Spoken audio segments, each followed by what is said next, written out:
Madam, normal women. మేము గొల్లపాలెం నుంచి వస్తున్నామండి. జగన్ అంటే పిచ్చి అభిమానం అండి. ఆయనే సీఎం కావాలి. ఆయన చాలా మంచి పనులు చేశాడండి. ఇన్ని మంచి పనులు ఎవరైనా చేశారా? విద్యార్థుల దగ్గర నుంచి, రైతుల దగ్గర నుంచి ప్రతి ఒక్క మంచి పని ఆయనే చేశాడండి. అందుకే మాకు ఆయన అంటే అంత అభిమానం. ఆయనే సీఎం గా రావాలని మేమందరం. వాలంటీర్ల రూపంలో ఇంటింటికి పెన్షన్ ఇచ్చాడండి. రైతులకు అంతా రైతు భరోసాలు ఇచ్చాడు. వైద్య సేవల విధంగా అన్ని మంచి పనులు చేశాడండి. ఆయన అంత మంచి సీఎం మాకు కావాలని మేము జగన్ గెలవాలని కోరుకుంటున్నాం.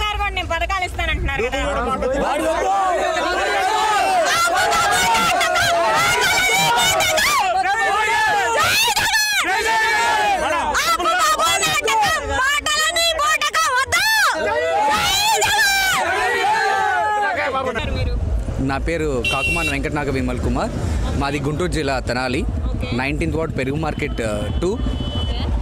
నేను వాలంటీర్గా 2019 ఆగస్ట్ 15 నుంచి, అంటే మన సీఎం సార్ వాలంటీర్ వ్యవస్థ అంటే సచివాలయ వ్యవస్థను తీసుకొచ్చిన దగ్గర నుంచి నేను తెనాలిలో వర్క్ చేస్తున్నాను.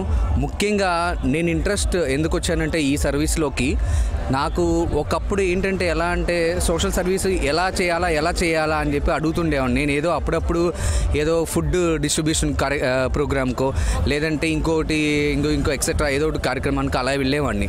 బట్ రియల్గా మనం ఒక సోషల్ సర్వీస్ చేయాలంటే ఎలా అంటే ఒక స్కీమ్స్ ద్వారా, అంటే అది దీని ద్వారా ఈ గవర్నమెంట్ అంటే మన ఏపీ గవర్నమెంట్ ఇప్పుడు ఏదైతే స్కీమ్స్ పెట్టిందో ఈ స్కీమ్స్ ద్వారా నిజంగా disabled candidates and old age people ఇలాంటి వాళ్ళు ఎవరైతే ఉన్నారో వారందరికీ కూడా ఎలా అంటే ఒకప్పుడు పీడిఓస్ అంటే పెన్షన్ డిస్ట్రిబ్యూషన్ ఆఫీసర్స్ని పెట్టి వాళ్ళు క్యూలో ఎర్లీ మార్నింగ్ వెళ్ళి వాళ్ళు కొంతమంది పేషెంట్స్ ఉండి వాళ్ళు కూర్చొని తీసుకోలేక ఒక్కొక్కసారి సర్వర్స్ పనిచేయక అప్పటికంటే ఏంటంటే ఒక సిస్టమే ఇచ్చేవాళ్ళు. మిషన్ కూడా అప్పుడు ఒకటే ఉండేది. ఒక పీడిఓ ఒక వార్డుకి ఒక పీడిఓ ఆఫీసర్కి ఒక మిషనే ఉండేది. ఆ మిషన్ ద్వారా ఒక టోటల్ మోర్ దెన్ 200-300 మెంబర్స్కి ఇచ్చేవాళ్ళు. ఇప్పుడు సీఎం సార్ పెట్టినట్టు వాలంటీర్ వ్యవస్థ ద్వారా 50 హౌసెస్కి ఒక వాలంటీర్ మ్యాపింగ్ ద్వారా వాళ్ళకే మొబైల్స్ ఇచ్చేసి ఆ మొబైల్ ద్వారా ఒక బయోమెట్రిక్ డివైస్ అనేది ఇచ్చి ఇన్ కేస్ డివైస్ కనెక్టివిటీ అవ్వకపోతే ఓల్డ్ ఏజ్ పీపుల్ కానీ లేదంటే డిజేబుల్డ్ క్యాండిడేట్స్ కానీ ఎవరికైనా సరే పడకపోతే ఆల్టర్నేట్గా ఐరిస్ కనెక్టివిటీ, అది లేకపోతే ఆర్బీఐస్ ద్వారా అంటే ఫోటో క్యాప్చర్ అలాంటి యాక్టివిటీస్ అన్నీ ఇచ్చి దీని ద్వారా చేస్తున్నందుకు నాకు ఎంతో రియల్గా ఈరోజు నేను చాలా మంది ఉన్నారు, వాళ్ళందరూ ఆల్టర్నేట్గా మాకు సీఎం సార్ చెప్పారు ఇందులోనే పూర్తిగా ఉండాల్సిన అవసరం లేదు, this is just part time చేసుకుంటూ మీరు మీ జాబ్స్ కూడా చేసుకోమని చెప్పారు. అలాగే బట్ నేనైతే ఇందులో ఫస్ట్ నుంచి నేను జాయిన్ అయిన దగ్గర నుంచి 365 days అంటే 2019 ఆగస్ట్ నుంచి టిల్ నౌ నేను ఒక్క ఆబ్సెంట్ కూడా పెట్టకుండా ఇప్పటి వరకు కూడా నా యొక్క వాలంటీర్ విధుల్ని 100% నెరవేర్చాను. అలాగే ప్రతి ఒక్క స్కీమ్ ఎవరైతే రియల్గా ఎలిజిబిలిటీ క్యాండిడేట్స్ ఉన్నారో అటువంటి వాళ్ళకే నేను నిజంగా పెట్టాను. అలాగే ఎలా అంటే సీఎం సార్ ఒకటే ఆశించారు, ఈ వ్యవస్థ ద్వారా వితౌట్ కరప్షన్ లేని వ్యవస్థ అనేది మేము తెనాలి నుంచి అంటే నా వార్డు నుంచి నేను గ్రేట్గా ఫీల్ అవుతున్నాను. మా వార్డు సెక్రటరీస్ కానీ అండ్ కో-వాలంటీర్స్ కానీ అందరూ సపోర్టింగ్ అనేది యూనిటీ. ఏదైనా కానీ ఏదైనా ఒక ప్రోగ్రామ్ రిలీజ్ అయిందంటే ఈరోజు కూడా ఇక్కడ కూడా మాది ఒక ప్రోగ్రామ్ ఉందంటే మేము ఒక బస్లో కోఆర్డినేట్ చేసుకొని మా వాలంటీర్స్ అందరం కూడా ఈ ప్రోగ్రామ్కి రావడానికి మేము ఎంతో గర్వంగా చెప్పుకుంటున్నాం ఈరోజు. సో అంటే మీకు ఇచ్చే 5,000 శాలరీ అసలు దేనికి పనికి రావట్లేదు అంటున్నారు కదా, సో అయినా సరే మీరు ఎలా సర్వీస్ చేయగలుగుతున్నారు?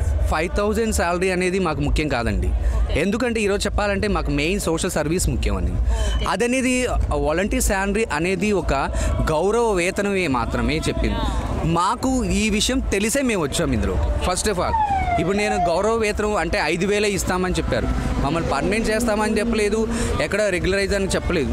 సో అందుకనే చూడండి మిగతా డిస్ట్రిక్ట్స్లో కూడా ఎక్కడైనా వాలంటీర్స్ చాలా మంది గొడవ చేశారు, బట్ వాళ్ళు నేనేమంటలేదు, బట్ ఇది రైట్ టు అంటే కొంతమందికి బాధ అనిపించవచ్చు. సో మేము తెనాలి నుంచి కూడా ఎవ్వరు కూడా ఆ ఫైట్ చేయడానికి అనేది ఏదైనా దన్నాలకు కూడా ముందడుగు వేయకపోవడానికి కారణం అది మెయిన్. మాకందరికీ ఇష్టమయ్యే వ్యవస్థలోకి వచ్చినప్పుడు సో అది మోర్ దెన్ 200 సర్వీస్ ఇచ్చారా, ఒక సర్వీస్ ఇచ్చారని కాదు, అది పబ్లిక్కి చేరవేసే సర్వీస్ అనేది ఇచ్చారు. సో ఇవాళ మీకు ఇక్కడ సత్కారం అనేది జరుగుతుంది కదా, సో మీరు ఎలా ఫీల్ అవుతున్నారు? ఈస్ రియల్గా ఎందుకంటే అండి సంవత్సరానికి ఒకసారి ఈ వాలంటీర్లు అనేది మేము నిజంగా పాండమిక్ టైం ముఖ్యంగా కోవిడ్ టైంలో మేము ఎలా చేసామంటే సర్వీసు దానికి అని కాదు సీఎం సార్ మన వైఎస్ జగన్మోహన్ రెడ్డి గారు ఎప్పుడో చెప్పారు, మీకు అందరికీ సంవత్సరానికి ఒకసారి మీరు ఇన్ని సర్వీస్ చేసినందుకు ఏదైనా సరే మేము ఒక స్టేటే చేయట్లేదండి, సెంట్రల్ సర్వీస్ కూడా రియల్గా ప్రమోట్ చేస్తున్నాం. ప్రధానమంత్రి ఆవాస్ యోజన ఇటువంటి స్కీమ్స్ ఏవైతే ఉన్నాయో అవన్నీ కూడా మేము ప్రమోట్ చేస్తున్నాం.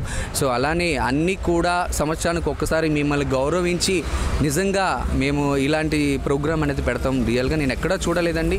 ఇటువంటి స్కీమ్స్ అనేది మన పబ్లిక్కి ముఖ్యంగా రీచ్ అవ్వాలంటే మాకు ఇటువంటి వాలంటీర్ వ్యవస్థ అనేది ఉంటేనే రియల్గా మేము సీఎం సార్కి థ్యాంక్స్. ఇప్పుడు ఈ పథకాలన్నీ వైసీపీ వాళ్ళకే అందుతున్నాయి అంటున్నారు కదా, అది ఎంతవరకు నిజం అసలు? ఫస్ట్ ఆఫ్ ఆల్ ఒకటే చెప్తున్నానండి, సీఎం సారు ఈ మేనిఫెస్టోలో మనకి రిలీజ్ చేసినప్పుడే చెప్పారు, కులం చూడొద్దు, మతం చూడొద్దు, పార్టీ చూడొద్దని.